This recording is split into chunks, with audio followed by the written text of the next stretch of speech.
And you don't go raising every single issue. You focus clearly and you're like, okay, this is important, I got to raise this. This is something important, I got to fight for this. This is something important, I got to fight. So you choose your battles much more carefully. I think listening is putting myself in your position. So if you're a farmer, going into the person's life, going into the person's day-to-day life, and then understanding what he's trying to tell you. So listening is fundamental. And then understanding the deeper dynamics. So you then are not just swimming around on the surface, you're raising fundamental issues, and you don't go raising every single issue. You focus clearly and you're like, okay, this is important, I got to raise this.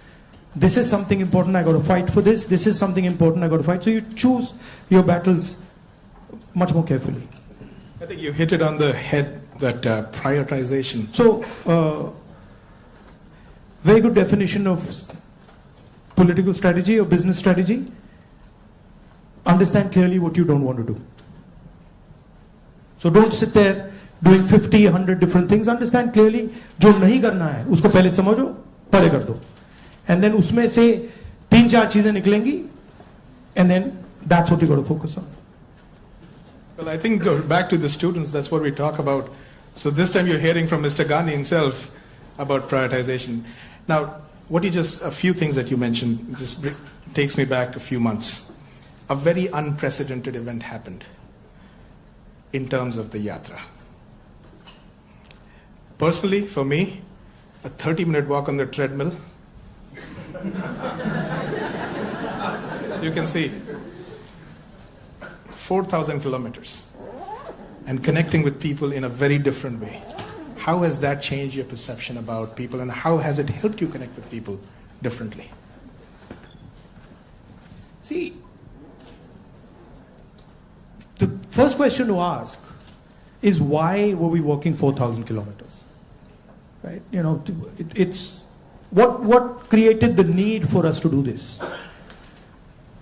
And the reason is that all avenues of communication in India were shut.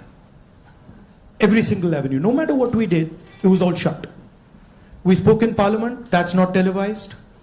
We go to the media, they don't pick up what we say. We even go with documents to the legal system, nothing happens. So, all our avenues were shut. And for a long time, we literally couldn't understand how to communicate. And then suddenly we hit upon the idea कि भाई अगर media आपको लोगों के पास नहीं ले जा रहा, इंस्टीट्यूशनल सिस्टम आपको लोगों के पास नहीं ले जा रहा, तो फिर डायरेक्टली चले जाओ. And then what better way to go directly than to literally go walking across the country? And so that's what we did. And I must tell you, in the beginning itself, I had a little bit of a knee problem. So 3-4 days into it, I was like, "Ye kya kar diya?" I was like, you know, because you get up in the morning, I go running, and so you get up in the morning and you say, "Okay, I'm going to go run 10 kilometers," and you're like, "ठीक है." And then you get up in the morning and you say, "I got to walk 4,000." It's a completely different paradigm, you know. So there was moments of that, okay, this is quite a big thing. But it went surprisingly easy. It was not difficult at all. And it fundamentally changed the way I think about my work. I would say that it completely changed how I view politics, how I view our people, how I communicate with our people, how I listen to people, and not just me. There were many people involved in the yatra, and all of us. And to me, the most powerful thing that happened organically, on its own, we didn't actually do it, it just happened, was that we introduced, certainly for the first time in India, possibly for the first time in many, many countries, the idea of love in politics. And this seems strange, you know, it's a strange thing because you look at the political discourse in most countries and you will never find the word love in that discourse. It just doesn't exist anywhere. You'll find hatred, you'll find anger, you'll find unfairness, you'll find corruption, you'll find all these words. But you will never find the word love in the language.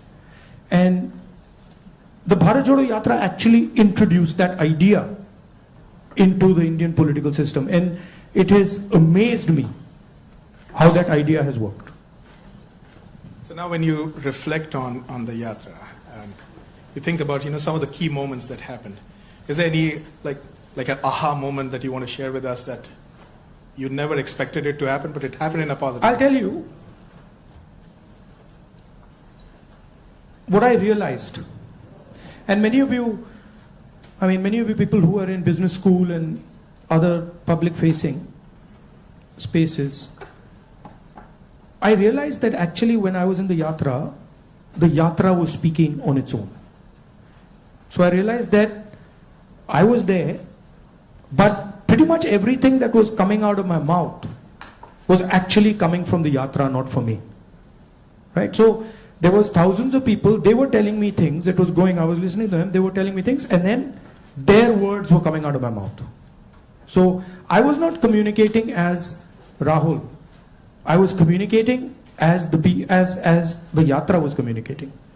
And it took me a little while to figure this out, because first I was like, oh, I'm giving a speech and I have this idea and I'm going to say this. But then suddenly it started to occur to me that every single thing coming out of my mouth is actually things people have said to me.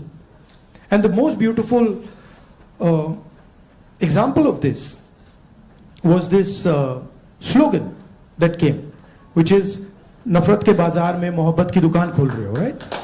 Now you're clapping, but the slogan did not come, it was not my slogan, right? It was not even a slogan of the organizers. It was a guy who came, I saw him, and he was walking with us, and there was a rope which used to surround us, and he was trying to come in, and he couldn't come in. The police would beat him. So I saw him once there, then I saw him somewhere else. And then I told Alankar, who's standing there, I said, Dekho, usko le aao. So anyway, Alankar went looking for him, he had disappeared. Then after some time he came out, he charged through the police, and then he pointed at me like that. And he said, मैं जानता हूँ आप क्या कर रहे हो, मैं जानता हूँ आप क्या कर रहे हो. So I said, क्या कर रहा हूँ? He said, आप नफरत के बाजार में मोहब्बत की दुकान खोल रहे हो. Right? So then I realized that this is not me. This is the sentiment of the crowd that is speaking. And so that would happen again and again. It would happen sometime. Once it happened when a woman came up to me, held my hand, is walking, and I could feel that something was wrong with the way she was holding my hand. So I said, क्या हुआ? She said, वो मुझे मार रहा है. I said, कौन मार रहा है? He said, मेरा पति मार रहा है. तो I said, मतलब? She said, नहीं, वो अभी मुझे मार रहा था, मैं भाग के आई हूं. So I said, तो क्या करूं? तो I said, पुलिस वालों को बताएं? She said, नहीं, पुलिस वालों को मत बताओ. I said, क्यों? She said, और मारेगा. Now, that's a sentiment of thousands and thousands. I realize that's a sentiment of thousands and thousands of women. That they're being mistreated, they're being treated violently, but they can't say anything. It's hidden. Right? So now when I'm speaking to you right now, I'm saying these things to you, it's not me. It's that girl who's saying it to you. I just transmitted it. So that's the job, in my view, of a politician. Is to listen to sentiment, to understand sentiment deeply, and then to give it to other people right? Like I can see the faces here of the women versus the men. And when I'm saying that, I can see the faces of the women are different. They're reacting completely differently to what I said because they're understanding that. They're like, oh yeah, I've been through that before, right? So that's the idea. The idea is not that Rahul Gandhi has some fantastic vision for the country and now he's going to project the vision to the country. The idea is, what is the country saying? What is the country feeling? Right? So, in our system, I always used to wonder why this idea of sort of annihilation of the person. You know, if you look at Mahatma Gandhi, you see him in a sense destroying himself. You know, when he's in university, if you see his pictures, they're very nice suit, very nice hair combed, and then slowly you start to see that those things start to fall away. His clothes fall away, his fancy suits fall away, everything falls away. So there's a sort of almost a destruction of the person taking place. And you can see this in many of our leaders.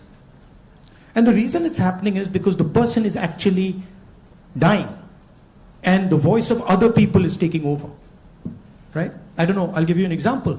Do you know what devta means in the term devta? Do you know what it means? Yes. No. No, it doesn't mean God. The deity. No, it doesn't mean the deity. So devta in India actually means a person whose internal feelings are exactly the same as his external expression. Meaning he's a completely transparent being. Right? It does not mean God. So if this person tells me every single thing that he believes or he thinks, and he tells it to me, that's the definition of devta. Right? It's the idea that you destroy yourself. Right? So to me, that is interesting about our politics. How do you suppress your own ideas? Right? How do you suppress your own fear, or how do you suppress your own greed, or how do you suppress your own ambition and absorb other people's fear, other people's ambition? I think before we go to the next question, this needs a big, big round of applause. So we just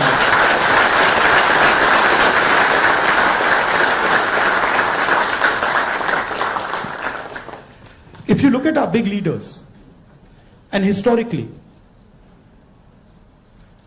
and you can see extreme, so you can see a Buddha who's extreme, you can see Bhagwan Ram, same thing, you can see Mahatma Gandhi. The basic idea is the destruction of the identity. The basic idea is the destruction. No. The basic idea is the destruction of the self, right? And listening to what others are saying. So to me, that's Indian politics. That's the heart of Indian politics, and that's what an Indian leader is. That's how an Indian leader is different than, say, an American leader. An American leader will say to you, listen, we got to go there, I'm going to take you there, promised land, let's go. Indian leader attacks himself. Gandhi essentially attacked himself. Totally different concept. In some words, in some ways, Bharat Jodo Yatra was an attack on myself. 4,000 kilometers chalna hai, risk hai, goli lag sakti hai, chodo. Let's see what happens. So then that generates a completely different way of thinking and a completely different relationship with people. You know? Idea of Shiva, basically. When they say Shiva is the destroyer, what is he destroying? Himself. That's the idea. Right? He's destroying his ego, he's destroying his structure, he's destroying his beliefs. So Indian political thought, Indian political action is all going inwards. But I mean, I think we might be getting too philosophical. So A good scientist is also that. I agree. Or a good engineer is that. Good yogi is that. In fact, if you're good at pretty much anything, you are destroying yourself in some way. I need a pause for that. I need to pause. One of the important threads in this fabric that we talk about is the youth, and they have a very strong role to play. And especially when you look at US and India, and I see all the students that come in, one of the greatest joys for us here is to work with our students. They just energize us beyond limits. More than 300,000 of them are in the US. About 4,000 of them from India are here at UTD. Where do you see them playing a role in the large scheme of things that India is poised towards? These ambassadors who are sitting here, and of course there are some who have come before and are doing great things here in the US.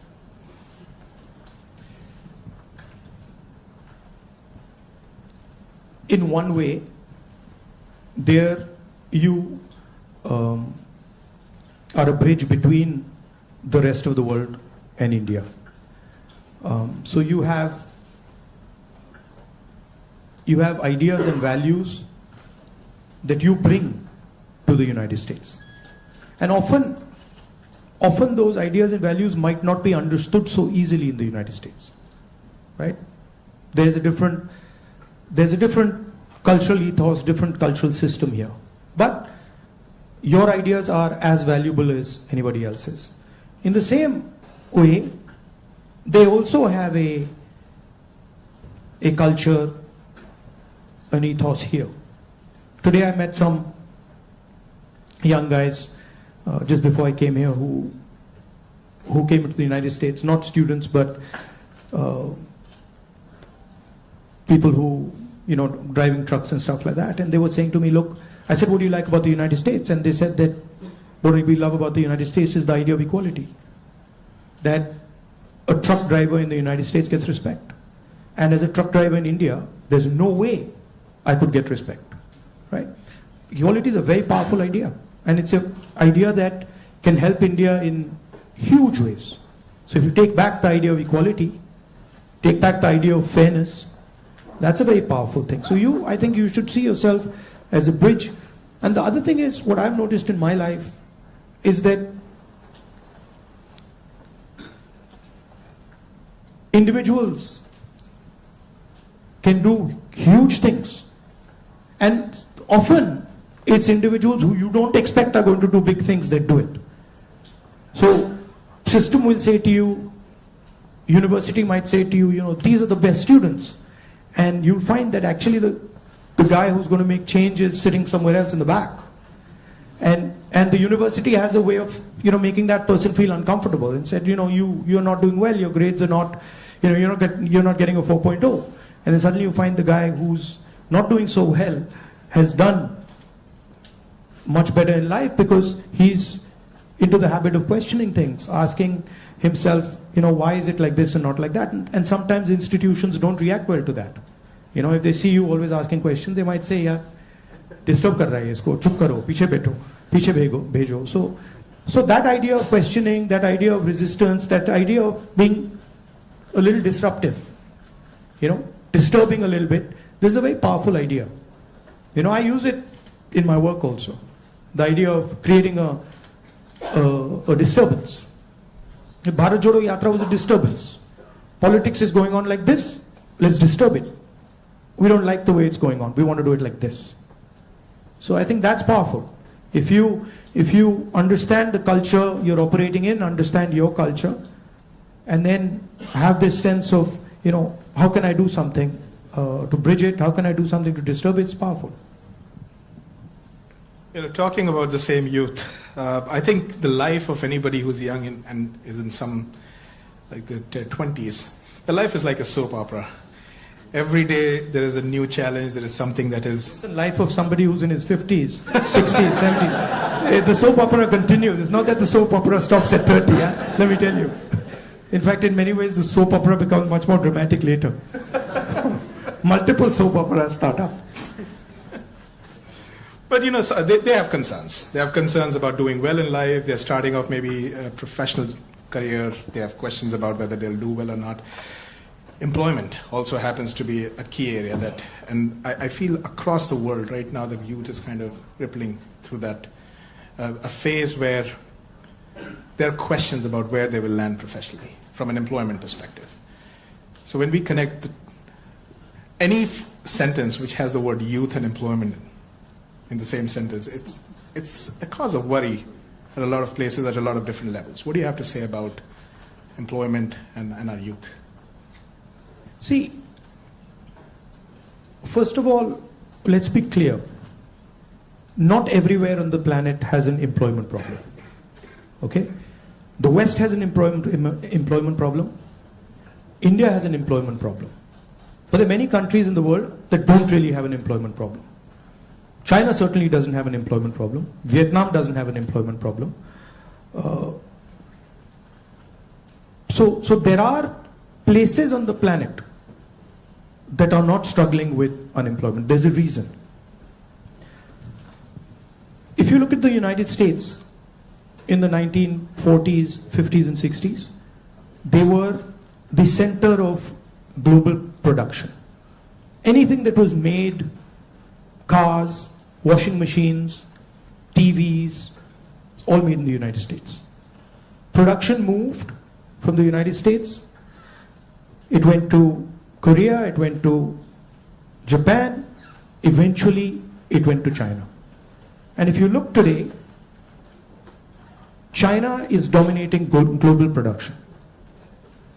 You go to India, you look at the phones, you look at the furniture, you look at clothes, you'll see on the back, made in China. That's a fact, right? So what has happened?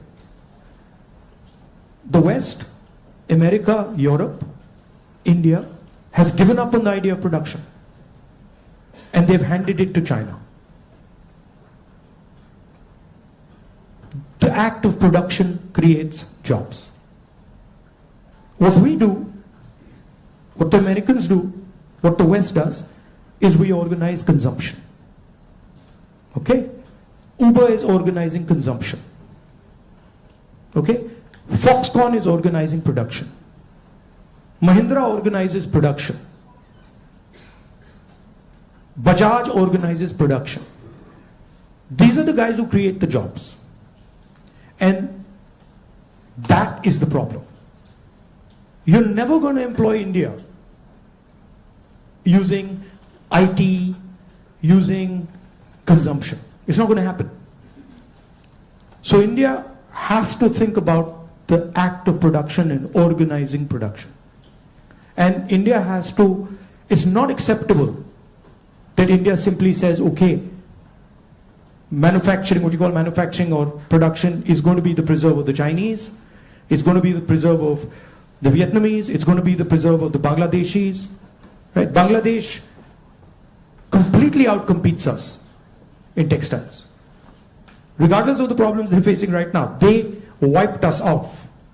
They wiped us clean in textiles, right? So we have to reimagine how to produce in a democratic environment. Until we do that, we will face high levels of unemployment. And frankly, it's not sustainable.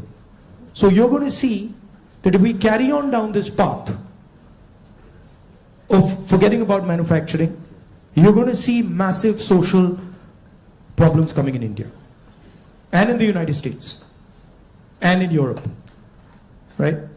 The polarization of our politics is because of this.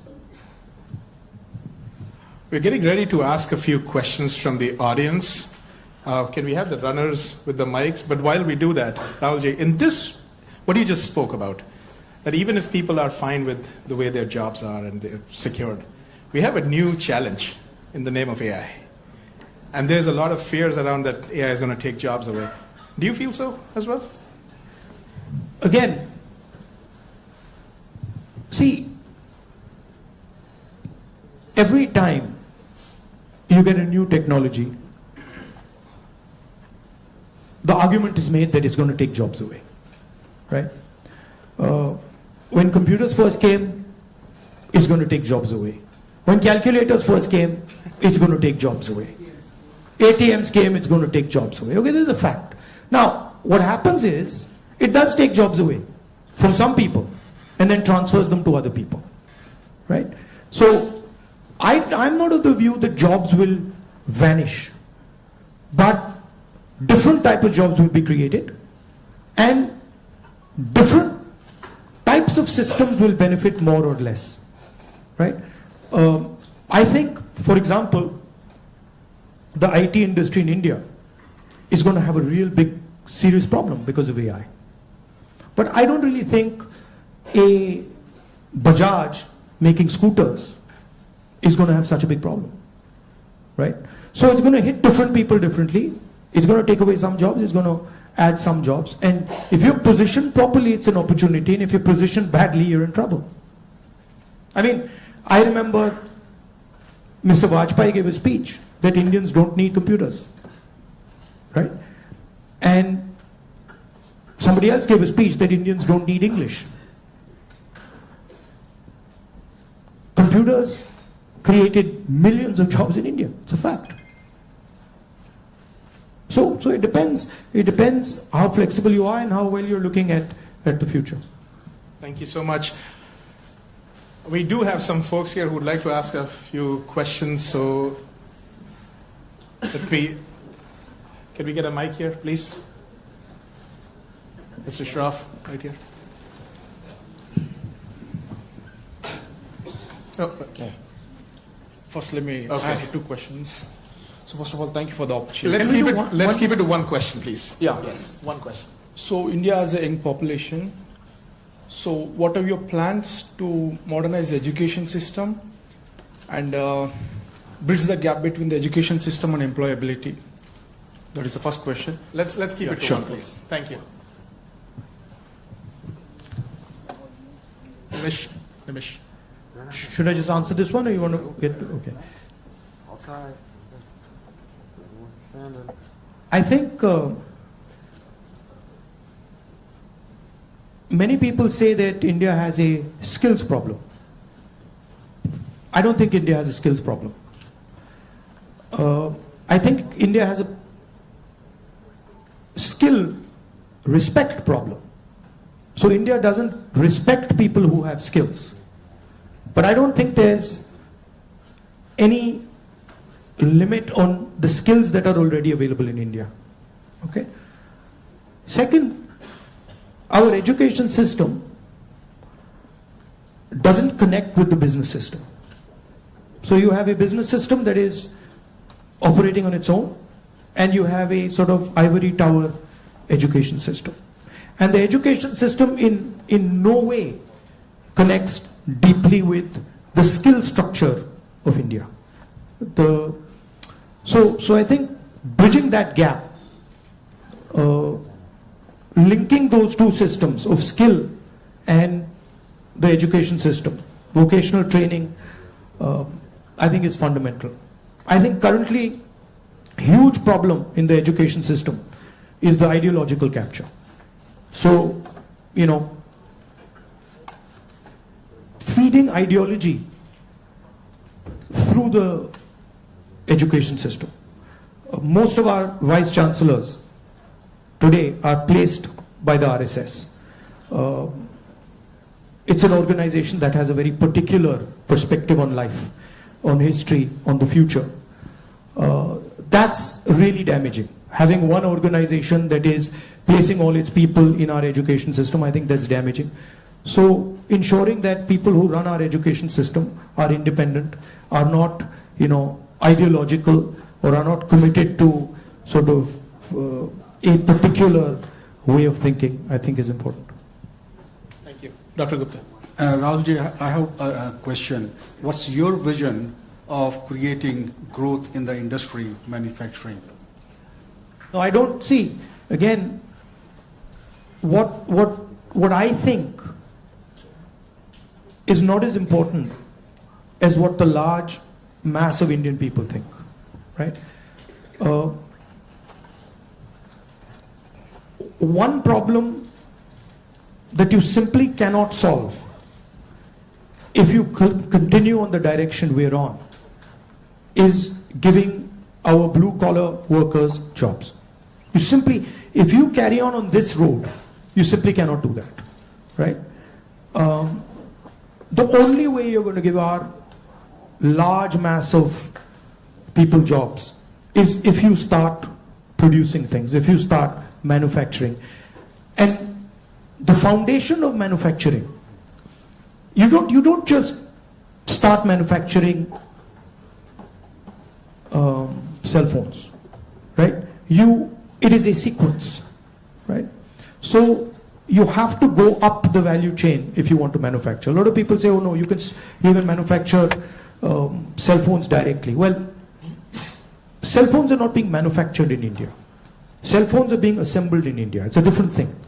Meaning components are coming from China and those components are being assembled in India, right?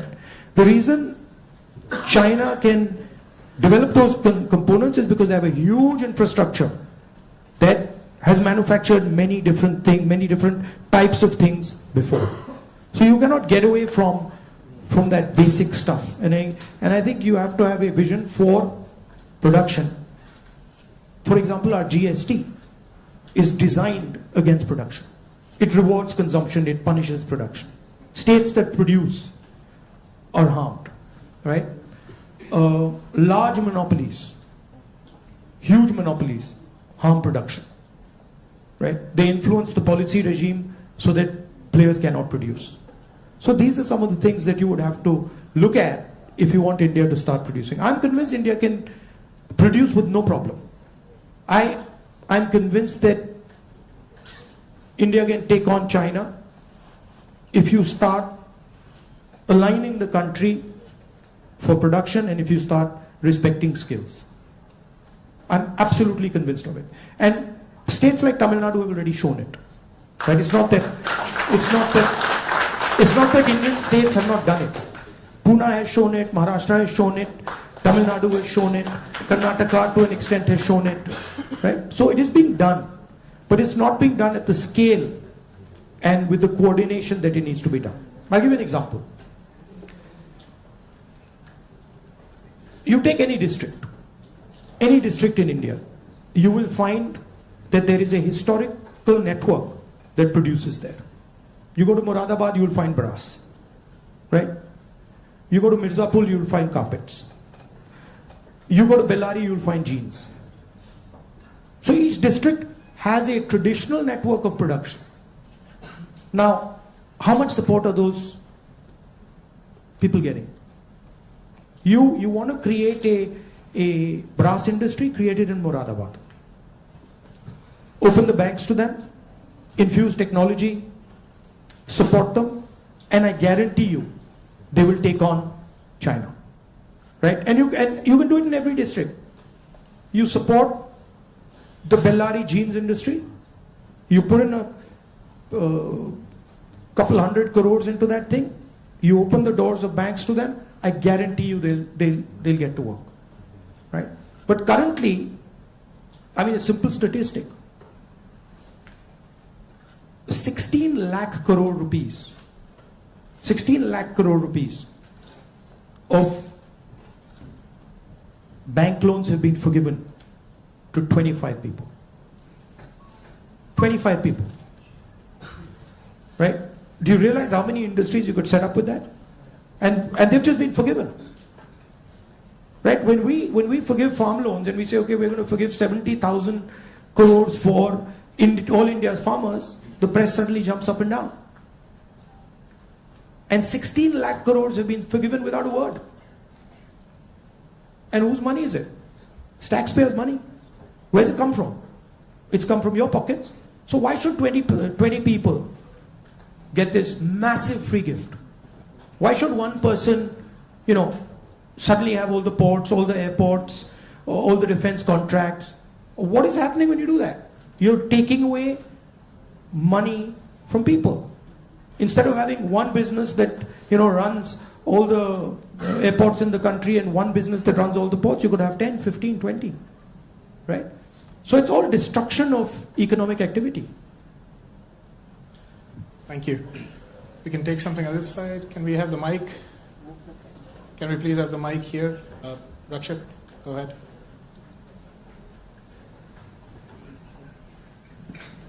Hello, Rahulji. My name is Rakshit. First of all, thank you so much for being here. We feel so privileged.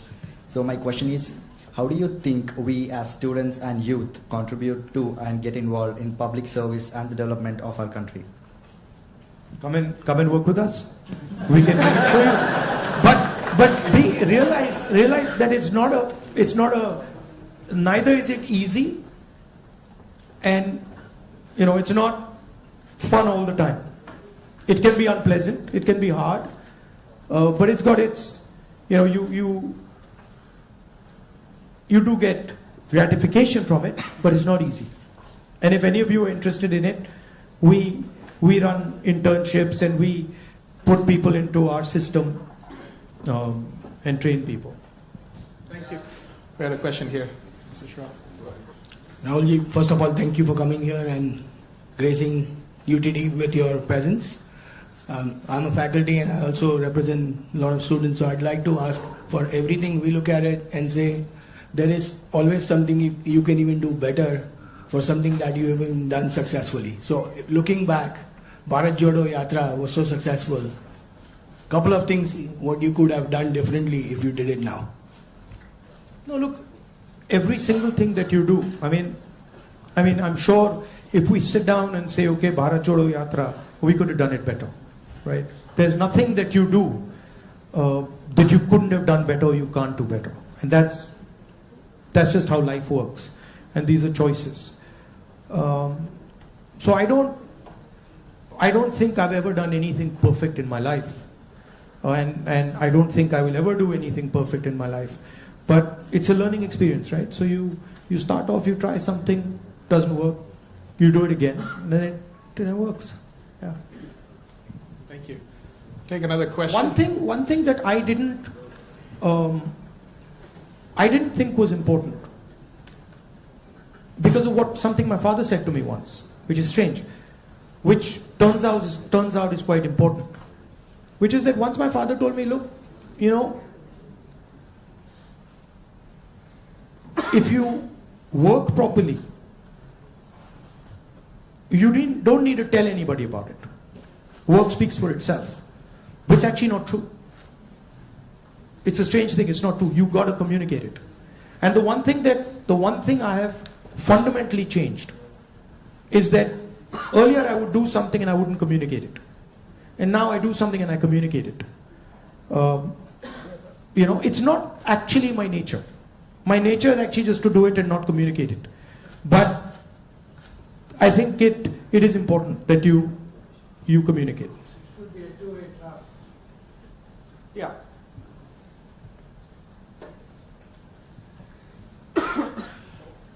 All right. Yes, let's go there. Can we have the mic? My eyes feel like a lot of machine right now. I'm trying to pick up which one I see. Where is the mic? Jitesh? Go ahead.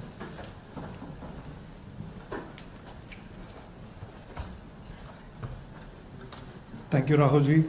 So, as my friend Rakshit was saying, like public into service or public into politics, which one you prefer? Like one Indian youth should be more into service or like complete into politics? Look, don't have a rigid idea of what political action is. And in the same way, don't have a rigid idea of what service is. Those two can overlap, right? Politics is much broader than fighting elections or giving speeches, right? Politics is about influencing how people think, and you can be very political and not be directly involved in the political system, right? Or you can be deeply involved in the political system and not be doing politics at all. So I don't think you should think that those are two different avenues. You should do what you like. And in what you like, you can do politics without a problem. I think we have time for another couple of questions, right? So, Dr. Mehrotra, can we have the mic here, please?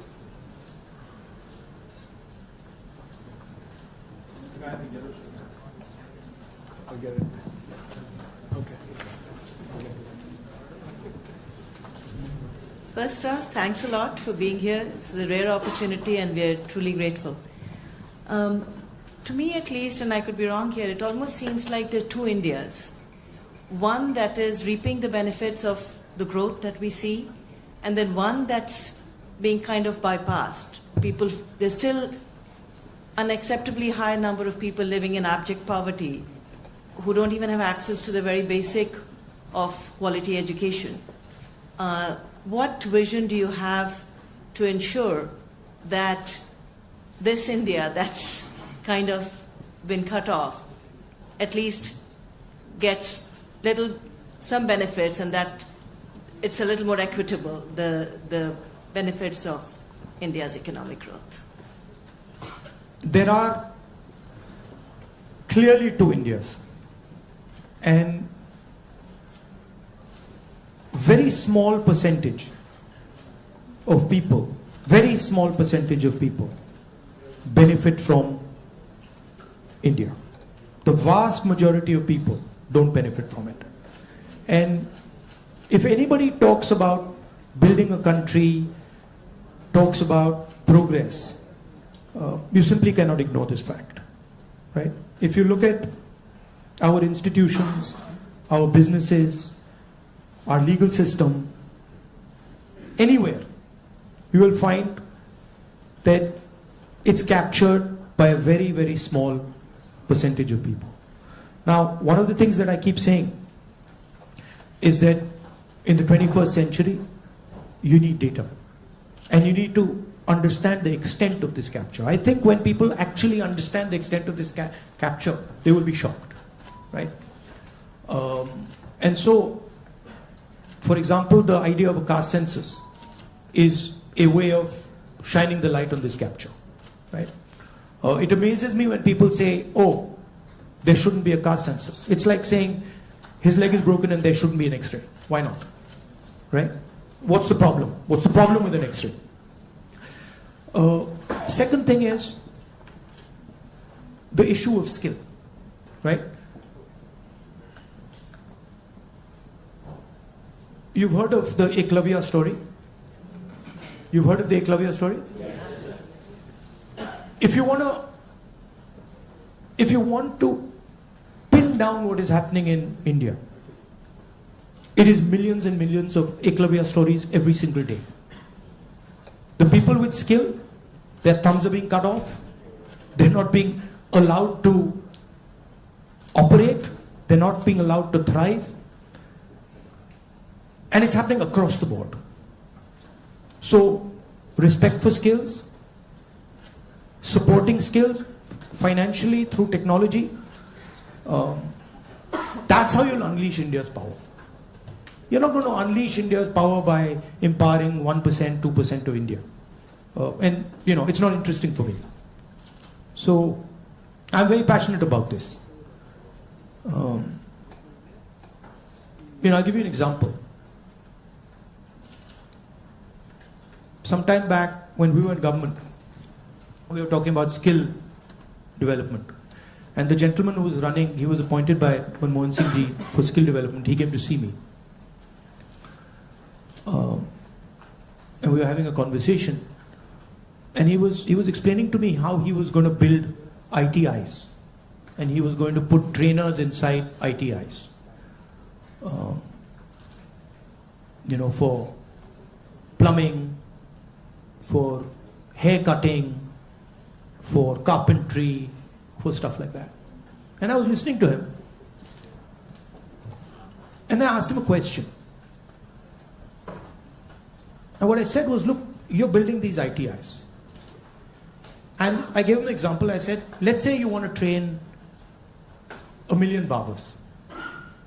Now in your model, what you're going to do is you're going to have these ITIs, whatever, 1,000 of them across the country, and you'll train these barbers. But that's not where the barber's skills lie. That ITI is not where the barber's skills are. The barber's skills are with the barbers. So I said to him, why don't you do this? Why don't you set up certification centers? And then go to every single barber in India and say, listen, this is what we'd like you to train. For every guy you send to our certification center, we'll give you X amount of rupees. So let's say you have, whatever, 1 million barbers in India. And you go to 1 million barbers and you say, listen, you guys have the skills. We want to train barbers. And now start training barbers. And for every guy you train, send him to the certification center. And the moment we find that he's certified and he has been sent by you, we pay you. How long will it take you to 1 million barbers? 2 months? 3 months? Right? He just looked at me as if I was crazy. Right? Because for him, the skill isn't there. The skill isn't the ITI. But actually the skill is with the barbers, with the plumbers, with the carpenters. Those guys have the skill. That's the skill network. So why are you not using it to train? Just recently I was driving past Sultanpur and I walked up to this shoemaker. It was amazing because the guy says to me, I said, what's your biggest problem? He says, I've been working here for 40 years and nobody has ever respected me. So he says to me, the only man who has ever respected me is my father. Right?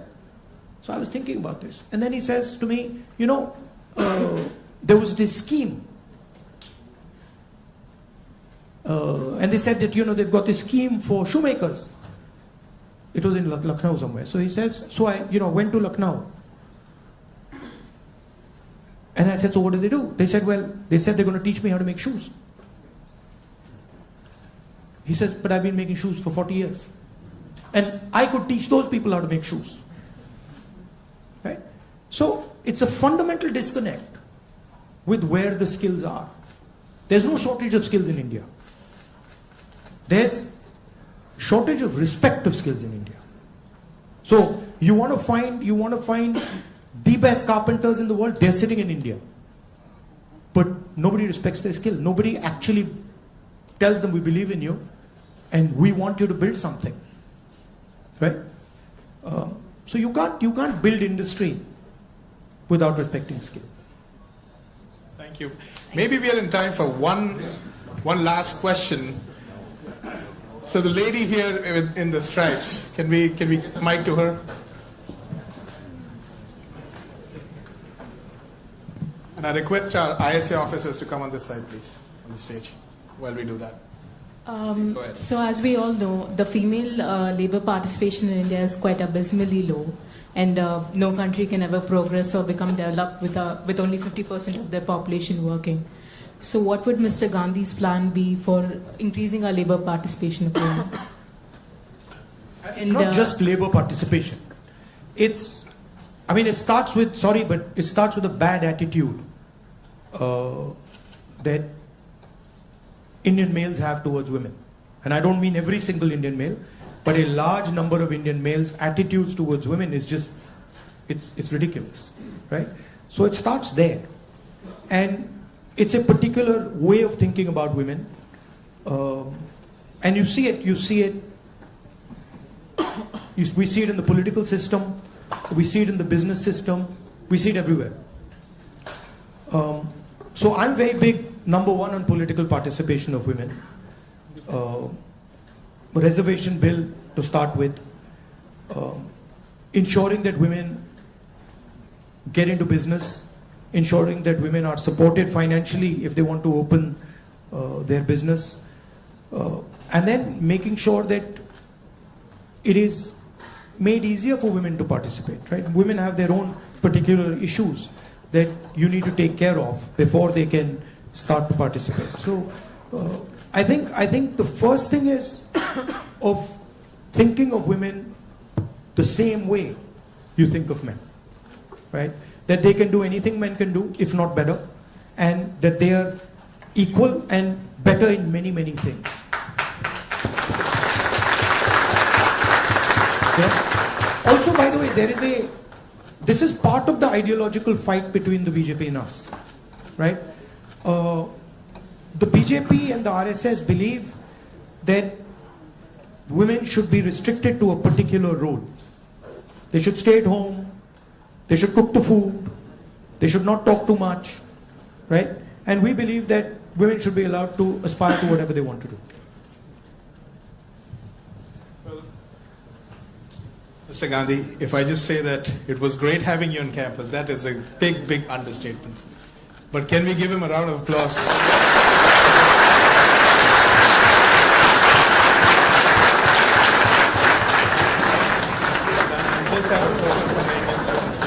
All right, at this point, folks, let's be in our places. Mr. Gandhi, once he exits the room, we can all, in an orderly fashion leave. But I would like a few of our ISA officers here, who are the organizers for the event, to just present a token to Mr. Gandhi here.